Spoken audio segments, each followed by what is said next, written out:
बघा असं आहे, एका महिलेचा आवाज तुम्ही ऐकला, हजारो महिलांचा आवाज तुम्हाला ऐकायला आला नाही. हा मोर्चा होता, त्याची परमिशन घेतली होती, त्यामुळे तिकडचे रस्ते जे होते ते बंद करण्यात आले होते आणि याच्यामध्ये ट्रॅफिकमध्ये त्या ताईला नक्की त्रास झाला असेल. त्याच्याबद्दल आमच्या शहराच्या, मुंबई शहराच्या महापौरांनीसुद्धा माफी मागितलेली आहे की ज्यांना त्रास झाला त्यांची आम्ही माफी मागतो. परंतु मला या गोष्टीचं वाईट वाटतं, एका महिलेचा आवाज सगळ्यांनी ऐकला, हजारो महिलांचा आवाज ऐकायला नाही आला. या देशातल्या करोडो महिलांचा आवाज ऐकायला नाही आला. त्या त्यांच्या हक्क आणि अधिकारासाठी आल्या होत्या. जे 33% आरक्षण आम्हाला मिळणार होतं, ते आरक्षण कशा पद्धतीने ते बिल पाडलं गेलं, ते बिल नाही पाडलं, या देशातल्या करोडो महिलांच्या स्वप्नांचा चक्काचूर करायचं काम केलं, त्याच्या विरोधातला तो आवाज होता.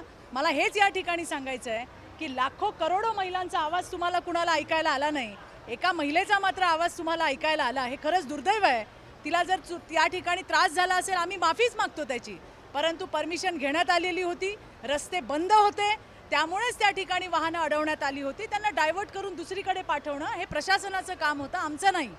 आणि म्हणून आमचा मोर्चा त्या ठिकाणी चालू होता. गिरीश महाजनजी जे राज्याचे मंत्री आहेत, ते बाईट देत असताना ती महिला तिथं आली, ती वाटेल तसं बोलली, परंतु त्यांनीही त्या ठिकाणी शांततेने घेतलं. तिने बाटल्या फेकून मारल्या. तिची भाषा जर तुम्ही ऐकली असेल, ठीक आहे, संताप आम्ही समजू शकतो, त्रागा आम्ही समजू शकतो, परंतु तो रस्ता बंद होता, तिथून मोर्चा जात होता, हजारोच्या संख्येने महिला त्या ठिकाणी होत्या आणि त्यामुळे तिथून ट्रॅफिक डायव्हर्ट करणं गरजेचं होतं.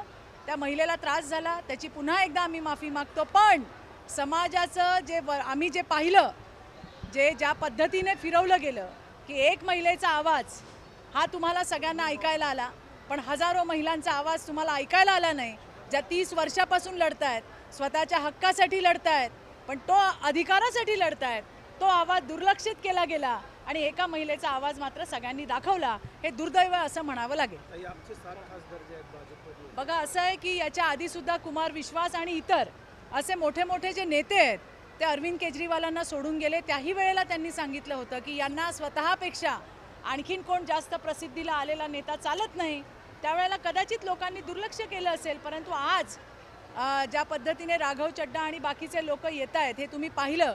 राघव चड्डांनी खरं तर राज्यसभेमध्ये अतिशय चांगल्या पद्धतीचे मुद्दे, जे लोकांच्या जीवनाशी निगडीत आहेत असे मुद्दे त्या ठिकाणी उचलले होते.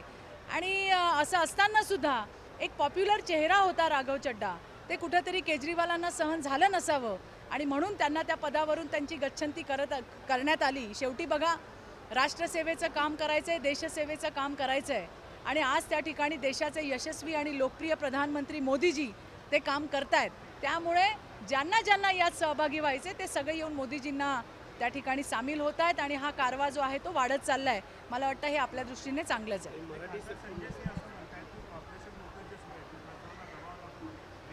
कोण काय बोलतंय त्याला काही महत्त्व नाही आहे. जे सोडून गेलेत ते लहान नाही आहेत, त्यांना कळतं आहे. प्रत्येकाला आपला आत्मसन्मान असतो आणि त्या आत्मसन्मानासाठी त्यांनी सोडलं असेल. त्यांची प्रेस काय मी पाहिली नाही, त्यांनी काय कारण सांगितलं हे मी पाहिलं नाही, परंतु हे मात्र मी नक्की सांगेन की ज्या वेळेला संसदेचं अधिवेशन चालू होतं त्यावेळेला निश्चितच चांगले प्रश्न हे राघव चड्डांनी त्या ठिकाणी घेतले होते. सोशल मीडियावर त्याची जोरदार चर्चा होती आणि लोकांनी त्यांचं काम ॲप्रिशिएट केलं होतं. हे बहुतेक अरविंद केजरीवाल आणि त्यांच्या टीमला पसंत पडलं नसावं. नाही, मला वाटतं याच्यावरती परिवहन मंत्र्यांनी त्यांची भूमिका जी आहे ती पूर्णपणे मांडलेली आहे, त्यामुळे मी त्यावर काही बोलावं एवढं काही म्हणजे मला वाटत नाही. ते मला वाटतं त्याच्यावरही त्यांनी दिलेलं आहे काय त्यांचं स्पष्टीकरण आहे. मी ते काही फार वाचलंही नाही आणि मी फार ऐकलंही नाही. थँक्यू. एक मिनटं ठेवा. आज सोलापूर शहरामध्ये सहकार भारतीच्या माध्यमातून विजन एक्स्पो, अतिशय सुंदर असं 3 दिवसाचं महिलांच्या मोठं असं एक आपण म्हणू प्रदर्शन त्या ठिकाणी भरवण्यात आलं आहे, ज्याच्यामध्ये महिलांच्या वस्तू आहेत. महिला या ठिकाणी आपले स्टॉल घेतले. स्टॉल पूर्णपणे निःशुल्क आहेत आणि सहकार भारतीच्या या उपक्रमाला खरं तर शुभेच्छा देण्यासाठी आणि महिलांना प्रोत्साहन देण्यासाठी मी आले होते. अतिशय निःशुल्क असे हे स्टॉल आहेत, काही पैसे आकारलेले नाही आहेत आणि त्यामुळे महिलांमधली जी उद्यमिता आहे त्याला आणखीन प्रोत्साहन देणं, वाढ देणं हे सहकार भारतीचं त्या ठिकाणी उद्देश आहे. मी त्या सगळ्या आयोजकांचं मनापासून आभार मानेन आणि सगळ्या सोलापूरकरांना नक्की सांगेन की आपण सगळेजणं या महिला उद्योजिका ज्या आहेत त्यांना भेट द्या, या विजन एक्स्पोला भेट द्या, त्यांचं मनोबल वाढवा, एवढी मात्र नक्की मी सगळ्यांना विनंती करेन. धन्यवाद.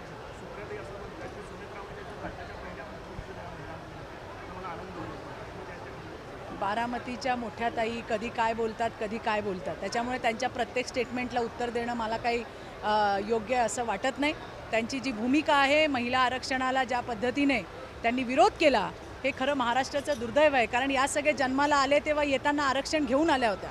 त्यांना आमच्यासारखा रस्त्यावर येऊन संघर्ष करावा लागला नाही. त्याच्यामध्ये तुमची सोलापूरची सुद्धा प्रणिती शिंदेसुद्धा तिकडे आहेत, की या सगळ्या जन्मतानाच जेव्हा जन्माला आल्या तेव्हाच आरक्षण घेऊन आलेलं आहे. त्यांना त्याच्यामुळे त्या संघर्षाची काही कल्पना नाही आहे आणि मग ते असल्या स्टेटमेंट करत राहतात. थँक्यू.